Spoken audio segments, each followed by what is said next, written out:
Shalom, selamat malam Bapak Ibu, para pejuang pendidikan Kristen di Indonesia. Senang sekali saya kembali bisa menyapa Bapak Ibu semua yang sedang mengikuti live streaming Majelis Pendidikan Kristen di Indonesia yang berkolaborasi dengan Bara Digital Ministry. Wah, puji Tuhan ya, kita masih diberikan kesempatan untuk belajar kembali pada malam hari ini. Nah, malam hari ini kita akan membahas satu topik yang sangat menarik ya. Saya sendiri sangat tersentuh untuk mendengar dan penasaran untuk mendengar pembahasan dari topik yang akan disampaikan oleh narasumber kita pada malam hari ini. Nah, topik yang akan kita bahas pada malam hari ini yaitu Teaching for Shalom. Nah, akan seperti apa kita bisa memahami pembahasan yang akan disampaikan oleh narasumber kita? Tonton dari awal sampai akhir, maka Bapak Ibu akan bisa mengerti dan bisa mengajukan pertanyaan dengan mengetik setiap pertanyaan Bapak Ibu di kolom chat YouTube maupun juga Facebook dan Instagram. Kita akan diskusi dengan Ibu yang akan menjadi narasumber kita pada malam hari ini. Siapakah Ibu yang akan menjadi narasumber kita pada malam hari ini? Saya perkenalkan, yaitu Ibu Ruth Cynthia Devi, Eskom MPD. Ibu Ruth adalah Eksekutif Manajer Majelis Pendidikan Kristen di Indonesia. Ibu Ruth juga adalah Asesor and Team Leader for ELIC Educational Division. Ibu Ruth juga adalah New Hope International Master Trainer dan juga ABI Board Member. Nah, Bapak Ibu semua, kita lihat profil Ibu Ruth yang singkat ini. Beliau sudah sangat pakar dengan pembahasan yang akan beliau sampaikan pada malam hari ini. Sebelum saya serahkan ke Ibu Ruth, mari kita berdoa, mohon pimpinan Roh Kudus agar kita bisa benar-benar mencerna dan mengikuti setiap pembahasan dengan baik. Mari kita berdoa.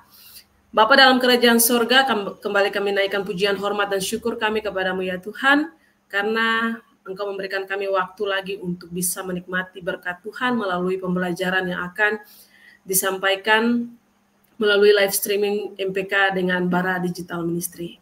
Secara khusus, untuk hamba-Mu Ibu Ruth yang akan menyampaikan materi, Tuhan berikan hikmat, kuasa Roh Kudus Tuhan bekerja kepada hamba-Mu sehingga setiap materi yang sudah dipersiapkan dapat menjadi berkat bagi kami semua yang mengikuti pada malam hari ini. Tuhan berkati jaringan dan setiap media perangkat yang kami gunakan, Tuhan urapi, berkati agar berfungsi dengan baik. Terima kasih ya Bapa, dalam nama Tuhan Yesus kami berdoa, amin. Baik, saya persilakan kepada Ibu Ruth bisa menyampaikan materinya. Halo, selamat malam Bapak Ibu semuanya. Terima kasih ya sudah mengizinkan saya untuk sharing gitu. Materi hari ini judulnya Teaching for Shalom. Kalau tadi Ibu Susan bilang saya expert, wah sebenarnya ini berat ya kalau dibilang expert ya. Tapi memang saya dipercayakan membawa materi ini dari berbagai perspektif gitu. Tapi materi malam ini sebagian besar saya ambil dari pengajaran efektif teaching learning series yang dibuat oleh New Hope International yang kalau di Indonesia namanya Asa Baru Indonesia gitu ya. Jadi materi yang saya sampaikan hari ini banyak diambil dari materi itu gitu LS gitu ya. Terima kasih Bu Susan, saya coba menjabarkan sedikit ya, Bapak Ibu mungkin kenalan sedikit. Saya ada di dunia pendidikan mungkin sudah lebih dari 20 tahun, mengajar di formal dan informal institute, di dalam dan di luar gitu. Tapi memang dulu tuh saya tuh nggak suka gitu ada di dunia pendidikan. Saya waktu zaman saya sekolah gitu sebetulnya saya nggak suka gitu. Saya benci sistem pendidikan di mana kayaknya hanya satu arah gitu, di mana saya sebagai murid itu dibawa ke tempat yang saya nggak tahu gitu, kemana sih arahnya gitu ya, buat apa sih saya belajar gitu, apa belajar dulu ya zaman saya tuh kayak mungkin Bapak Ibu juga ngalamin ya belajar sejarah hafalin gitu, kabinet Indonesia terus nanti baru hafalin nanti lagi gitu ya. Jadi sebetulnya pendidikan itu sebuah perjalanan, tapi pertanyaannya adalah perjalanan kemana gitu. Perjalanan kemana ya Bapak Ibu? Kira-kira. Dan itu memang ditentukan dengan bagaimana pendidikan itu sendiri uh, punya tujuan. Makanya setiap sekolah biasanya punya visi misi gitu, punya kurikulum, punya pedagogi gitu ya, punya value gitu, punya nilai-nilai. Nah itu sebetulnya adalah sebuah rangkaian, sebuah sebuah apa ya, sebuah ibarat kata kalau kita mau mau eh, berangkat gitu ke sebuah tujuan itu tour and travelnya gitu ya. Mau dibawa kemana nih? Caranya apa? Naik bus kah? Naik pesawat kah? Gitu ya. Jadi itu sebetulnya rangkaian yang dimiliki sistem pendidikan itu sebuah perjalanan yang membawa kita ke sebuah tempat. Tapi kemana perginya tergantung siapa yang membawa dan bagaimana cara. Jadi teaching for shalom. Kalau Bapak Ibu dengar kata shalom, apa ya kira-kira yang tercetus gitu? Apa kira-kira? Ibu Susan bisa jawab nggak? Kalau dengar kata shalom apa Bu? Yang ditangkap pertama kali? Damai. Damai ya, damai ya. Banyak kan shalom itu damai. Wah saya ini akan tanya jawab loh Bu Susan. Jadi Bu Susan stay aja di situ gitu ya. Damai ya. Kebanyakan gitu ya, shalom, damai sejahtera, peace gitu ya. Dan memang kebanyakan orang bilang teaching apa shalom itu artinya damai. Tapi sebetulnya akar kata shalom itu katanya shalom. Itu saya ambil dari dohershey.co ya. Shalom yang di dalam Keluaran 21 sampai 22 tuh diterjemahkan sebagai make it good, membuat sesuatu menjadi baik gitu ya. Atau juga katanya restore. Restore tuh memulihkan gitu ya, mengembalikan menjadi sesuatu uh, yang utuh gitu ya. Ibrani kuno juga menerjemahkannya sebagai to make something whole. Whole tuh um, apa ya bahasa Indonesianya ya? Whole tuh seperti lengkap gitu, penuh gitu. Jadi membuat sesuatu tuh lengkap atau menjadi satu penuh gitu ya. Itu arti kata shalom sebenarnya. Jadi ternyata lebih dari sekedar kata damai ya. Jadi kalau kita bilang teaching for shalom, berarti ada sesuatu yang harus di-restore, ada sesuatu yang mau dibuat menjadi lebih baik, ada sesuatu yang mau dibuat disempurnakan gitu menjadi sesuatu yang utuh gitu katanya ya Paul itu. Um, nah, sebetulnya dulu saya pernah punya murid saya pernah tanya, gitu. Eh, ini gara-gara Adam dan Hawa nih jatuh dalam dosa. Coba kalau Adam sama Hawa nggak jatuh dalam dosa, kita kan nggak perlu susah-susah belajar, gitu ya. Gitu ya Bu Susan ya. Kalau Adam dan Hawa nggak jatuh dalam dosa, kita nggak perlu susah belajar. Gambarannya gimana? Bu Susan punya gambaran nggak kalau kira-kira nih kita kalau kalau membayangkan gitu waktu penciptaan Adam dan Hawa tuh nurut gitu nggak makan buah pengetahuan yang baik dan buruk. Kira-kira kita ngapain nih sekarang ya? Ngapain Bu kira-kira? Kebayang saja, maksudnya kira-kiranya ya pasti senang, Ya, menikmati semuanya tuh kayak mungkin kita lagi happy aja. duduk-duduk di bawah pohon ya Bu. Iya, Duduk-duduk di bawah pohon, ongkang-ongkang kaki gitu ya, makan buah gitu. Oh, tinggal menikmati alam gitu. Sebenarnya tapi tidak seperti itu. Kejadian itu kan bilang ya di awal penciptaan bahwa sebenarnya ada pekerjaan yang Tuhan berikan kepada manusia. Tapi mungkin pekerjaannya tidak seberat sekarang gitu ya. Wah, dulu kan Tuhan bilang pertama kali, Adam, kasih nama semua binatang-binatang gitu ya, berkembang biak dan taklukkanlah itu gitu. Ada sebuah amanat dalam sebuah penciptaan bahwa Adam waktu itu diminta sama Tuhan untuk menjaga Taman Eden, untuk menjaga bumi, untuk mengembangbiakan gitu. Tapi karena kejatuhan segala sesuatunya rusak. Seperti ibarat kata pesawat terbang yang sayapnya tuh retak gitu ya. Khususan kira-kira kalau saya bayarin gitu naik pesawat, tapi pesawatnya apa ya sayapnya retak dikit lah gitu. Ke Jepang Bu, mau nggak saya bayarin Bu? Saya kasih ini deh, saya kasih uang jajan gitu. Tapi naik pesawatnya yang ya sayapnya retak dikit gitu, Bu. Kira-kira mau nggak, Bu Susan? Tergantung bayarannya, Bu. Oh gitu ya, gitu ya. Jadi Bayarannya di awal apa di awal apa dalam perjalanan gitu kali ya. oh gitu. Jadi oke, Kalau kalau di awal pun jadi nggak ada masalah ya. Jadi kalau bisa diwariskan ke keluarga ya, Bu. Jadi kalau ada apa-apa di atas ya. Oh bagus nih, nggak takut ini ya, kembali gitu, karena kita udah tahu ya selesai kembali ke surga gitu. Tapi kebanyakan orang kayaknya nggak mau deh gitu. Kalau udah dikasih tahu bahwa oh kamu nanti akan naik pesawat, saya bayarin nih semuanya, tapi pesawatnya ininya sayapnya retak gitu. Kebanyakan orang tuh pasti nggak mau karena kan kayaknya nggak akan selamat ya sampai ke tempat tujuan gitu. Nah, itu juga sebetulnya yang terjadi waktu dunia itu jatuh. Tuhan punya sebuah mahakarya, Tuhan punya sebuah maksud untuk sebuah penciptaan yang akhirnya hancur, yang akhirnya uh, uh, retak gitu, yang akhirnya buminya tetap tapi sudah terdistorsi, tidak lagi seperti apa yang digambarkan atau yang diinginkan Tuhan pertama kali.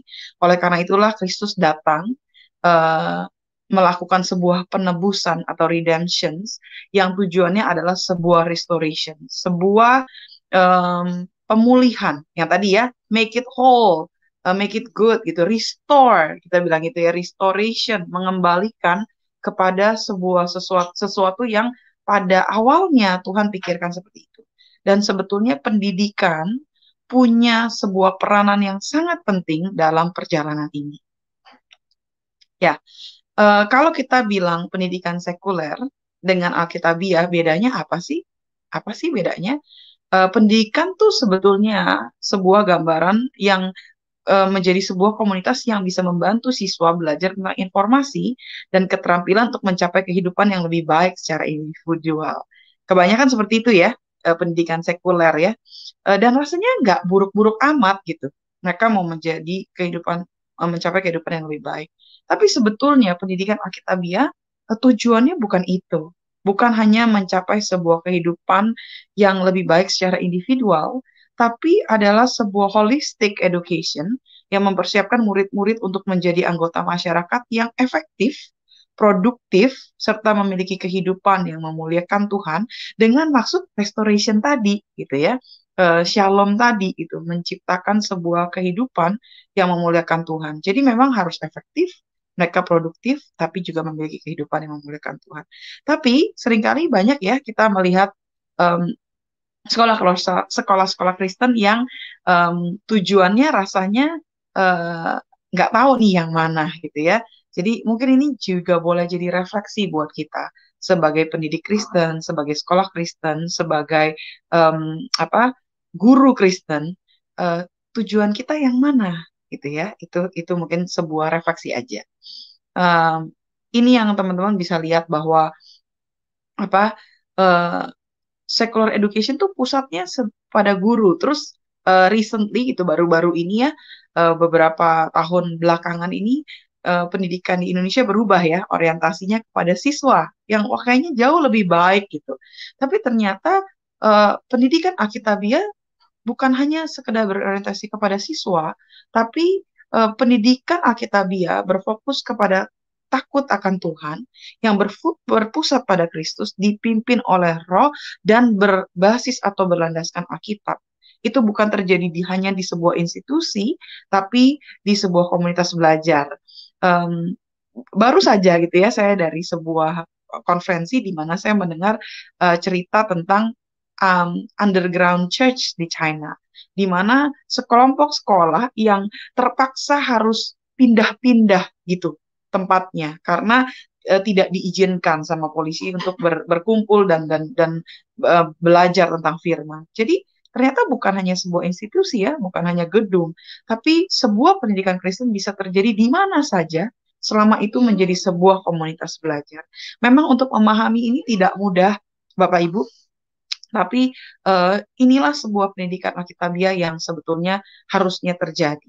Mereka harusnya membekali siswa bukan hanya dengan pengetahuan dan keterampilan, bukan hanya untuk sebuah survival mode gitu ya, untuk dapat gaji, untuk dapat kerjaan yang lebih baik dan untuk menjadi anggota masyarakat efektif. Tapi lebih daripada itu, ada sebuah tujuan dari penciptaan Allah di dunia yang tadi tuh, restoration tadi, dan untuk menjadi murid Yesus yang setia sebagai anggota keluarga, gereja dan masyarakat yang efektif. Guru bukan hanya melihat dirinya sebagai profesional, tapi juga seorang gembala buat murid-muridnya, yang artinya mereka lebih hanya sekedar mengajar di kelas gitu ya, pengetahuan atau bisa manage kelas, tapi juga mereka bisa peduli sama anak-anak ini. Mereka bisa mengetahui untuk kekekalan seperti apa nantinya murid-murid ini. Tidak hanya sekedar di dalam kelas yang terbatas gitu, mungkin dari jam berapa, jam 6 gitu ya, sampai jam 3, tapi beyond, lebih daripada itu.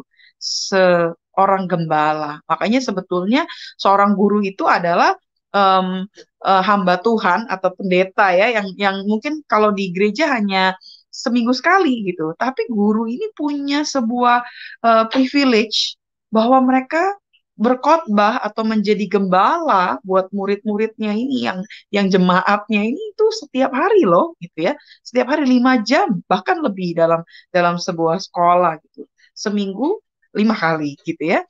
Itu sepanjang hari mereka ada bersama dengan murid-murid itu.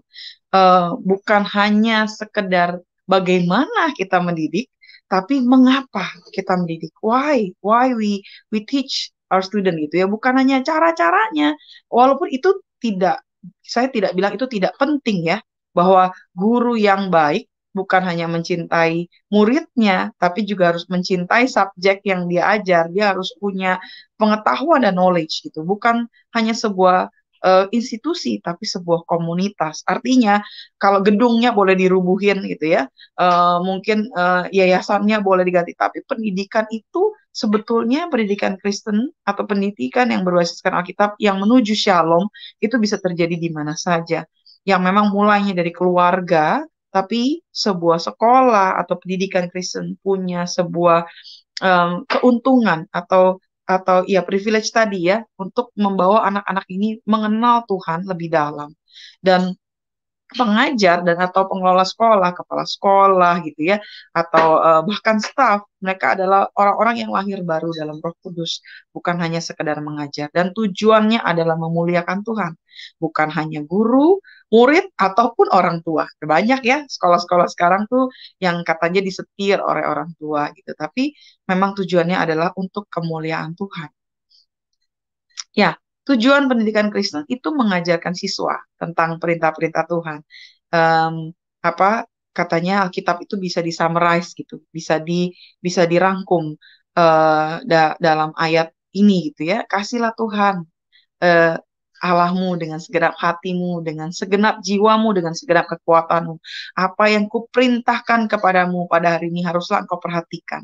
Haruslah engkau mengajarkannya berulang-ulang kepada anak-anakmu lewat math, lewat science, lewat apalagi biologi gitu ya, social study, IPA, IPS gitu ya. Dalam setiap subjek kita haruslah kita mengajarkannya berulang-ulang, waktu kamu duduk, waktu kamu dalam perjalanan, waktu kamu berbaring, waktu kamu bangun. Jadi mengajarkan siswa tentang perintah Tuhan itu harus berulang-ulang dan setiap saat gitu ya. Berarti bukan cuma sekedar hanya sekedar pelajaran agama Kristen gitu, tapi dalam setiap subjek yang kita ajarkan di sekolah itu harusnya ada landasan firman tentang kenapa sih belajar math, kenapa sih belajar belajar biologi gitu ya, bahwa tujuannya kembali untuk memuliakan Tuhan. Jadi belajar sejarah untuk memuliakan Tuhan. Gimana ya pelajaran sejarah yang memuliakan Tuhan? Gimana ya pelajaran biologi yang memuliakan Tuhan gitu ya? Itu sebuah pertanyaan yang kita bisa tanyakan. Mengajar siswa untuk takut akan Tuhan.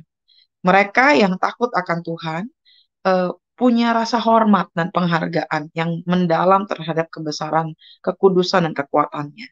Mengajarkan murid takut akan Tuhan berarti buka pikiran mereka tentang ciptaannya, membuka pikiran mereka tentang kenapa mereka harus belajar segala sesuatu yang mereka pelajari, dan sadar akan akibat kegagalan untuk percaya kepadanya.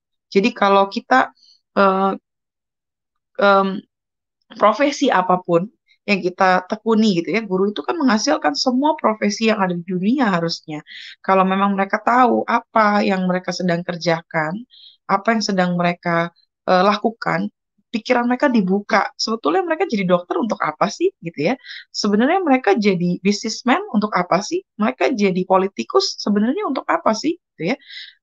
Kalau mereka tidak sadar em, dan pikirannya tidak terbuka, gitu ya, akan ada konsekuensi, ada akibat waktu mereka tidak menjadi seseorang yang takut akan Tuhan dalam setiap profesi yang mereka jalankan. Mengajar siswa untuk menjadi murid Kristus yang setia, gitu ya. Jadi semua yang mereka pelajari itu bukan hanya untuk diri mereka sendiri, tapi Tuhan memberikan tugas itu untuk membawa kabar baik kepada semua orang dan memperluas kerajaannya di bumi. Termasuk untuk peduli sama orang-orang yang sakit, menderita, miskin. Berarti bukan hanya untuk dirinya sendiri, bukan hanya untuk survival mode gitu ya, tapi untuk memberkati banyak orang dan tubuh Kristus. Ya, eh, saya punya waktu 20 menit ya, Bu Susan. Begitu ya.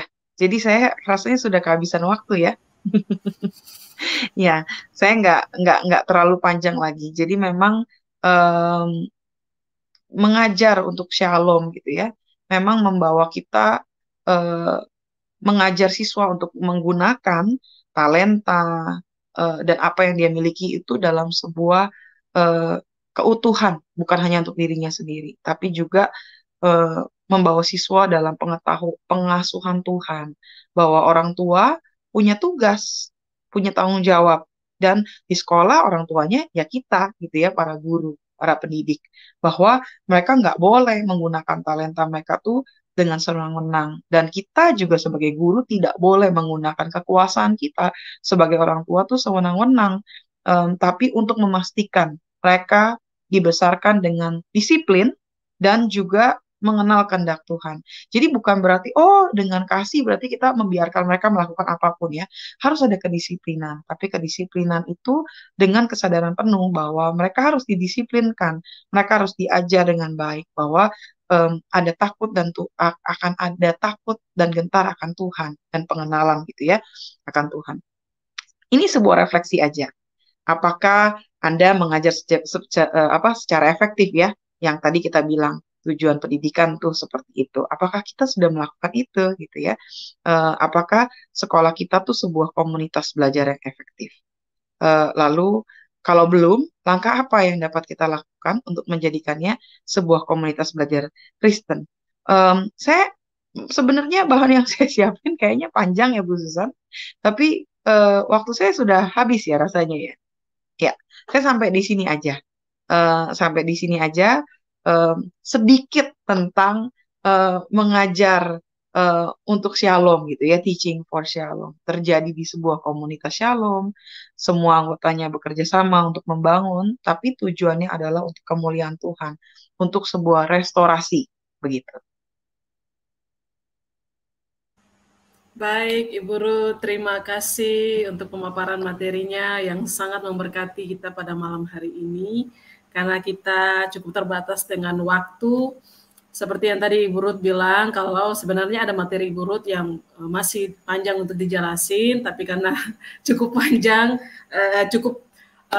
sangat sedikit waktu yang dalam streaming ini. Nanti ada sesi-sesi berikutnya lagi kita bisa berjumpa lagi dengan Ibu Ruth. Tapi saya akan masuk ke pertanyaan Ibu Ruth. Secara teori tadi sudah sangat bagus Ibu untuk pemaparan yang bisa kita pahami bersama-sama. Ini kalau ada contoh kasus Bu.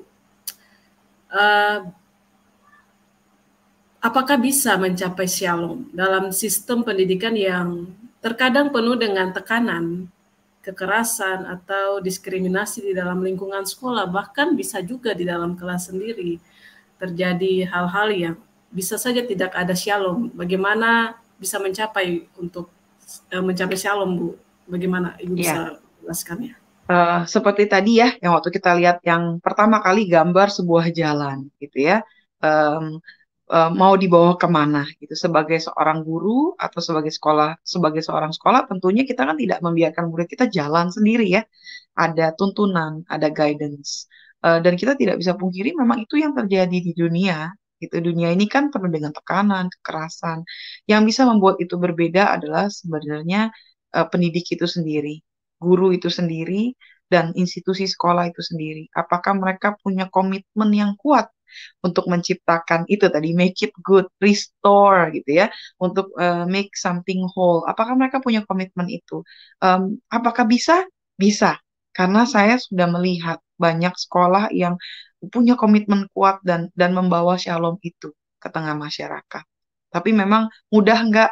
Nggak mudah, khususan tidak semudah yang kita bicarakan gitu ya.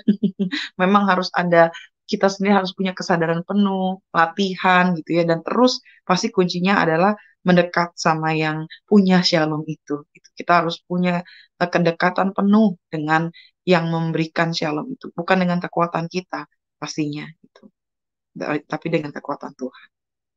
Semoga menjawab ya Bu Susan. Baik Ibu Ruth, terima kasih. Kita next saja ke pertanyaan yang lainnya. Ini bagaimana Bu? Bagaimana peran guru atau baiknya seorang guru tuh harus seperti apa? Kalau dia tuh menghadapi siswa yang rentan atau penuh dengan konflik entah dengan temannya atau mungkin konflik dengan keluarga siswanya, maksudnya penuhlah. Bagaimana harusnya seorang guru ini dia bisa berperan untuk menghadirkan shalom di tengah-tengah anak itu sendiri, supaya anak itu punya damai juga. Bagaimana Bu?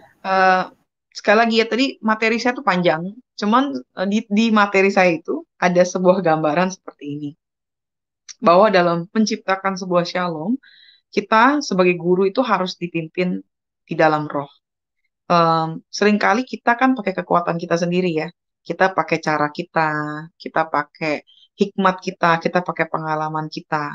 Dan menyenangkannya jadi seorang guru. Makanya saya tuh nggak pernah bosen gitu jadi guru ya. Padahal saya orangnya cukup bosenan. Tapi guru itu menariknya, di setiap tahun itu kita tidak akan pernah menemukan kelas yang sama terus gitu ya.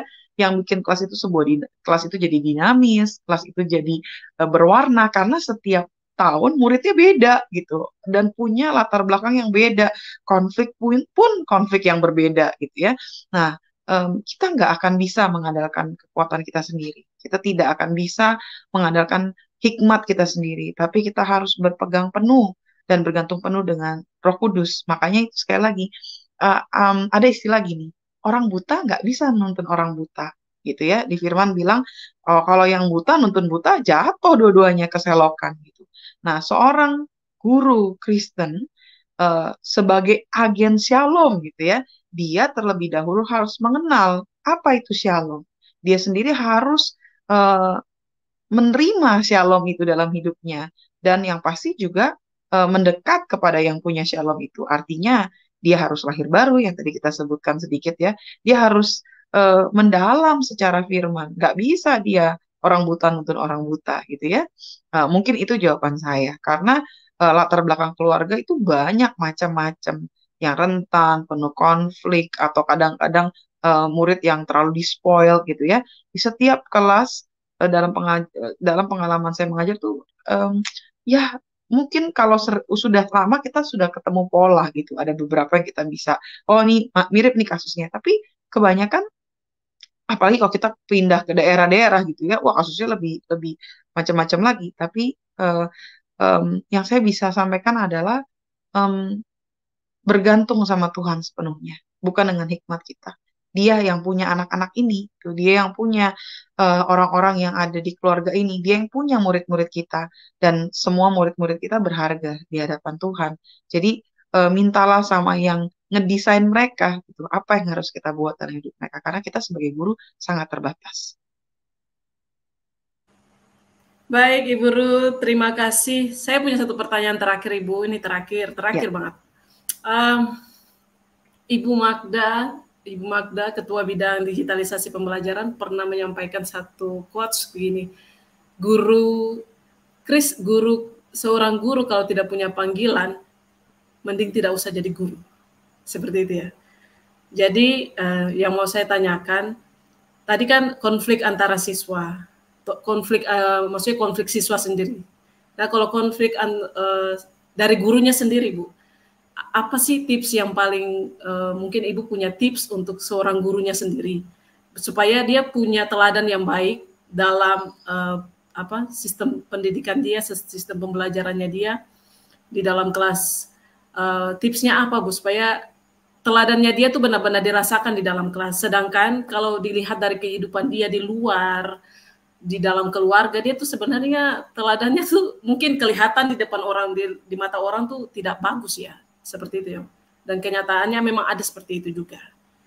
Nah, tipsnya bagaimana, Bu, supaya orang ini sadar dan bisa menghadirkan shalom bukan hanya di kelas, di lingkungan kerja dia sebagai seorang pendidik dan rekan kerjanya, tapi juga di tengah-tengah keluarganya dia juga, agar shalom itu benar-benar dirasakan full ya, tidak Jadi setengah-setengah.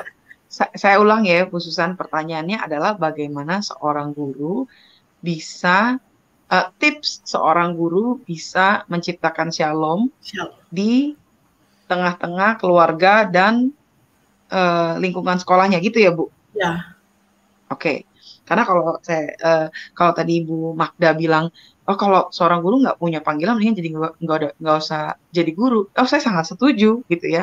Mau ngapain dia kalau nggak punya panggilan jadi guru? Udah guru di Indonesia juga bukan sebuah prestasi yang bisa kaya raya gitu ya. Kayaknya agak susah ya seorang guru jadi kaya raya ya gitu. Ya kan, prestisnya juga kalah gitu dengan profesi lain. Buat apa dia ada di situ gitu? Dan mungkin untuk menjadi seorang guru profesional bisa tanpa panggilan itu, tapi untuk menjadi seorang guru yang menjadi gembala buat murid-muridnya itu agak sulit gitu ya kalau dia tidak punya panggilan. Akhirnya dia akan menggerutu, dia akan lelah, dia akan capek. Gak enak loh jadi guru. Guru itu kerjanya banyak, berat gitu ya. Belum ngadepin, nggak usah ngadepin dia harus ngajar apa. Ngadepin murid-muridnya, belum lagi orang tua yang kadang-kadang, mohon maaf ya, kadang-kadang juga bikin susah gitu ya. Belum lagi kalau kepala sekolahnya tidak mengerti atau sistem teman-temannya gitu ya, tidak bisa bekerja sama dengan baik. Jadi guru itu kayaknya tidak terlalu sesuatu pekerjaan yang menyenangkan amat ya gitu. Gitu ya. Jadi memang kalau nggak ada panggilan susah. Tipsnya apa? Adalah ya memang satu, dia harus menyadari bahwa eh, kalau dia menjadi seorang guru dan ada di mana Tuhan tetapkan dia ada, itu adalah sebuah panggilan. Jadi bukan karena gajinya gede gitu. Apakah ada ya?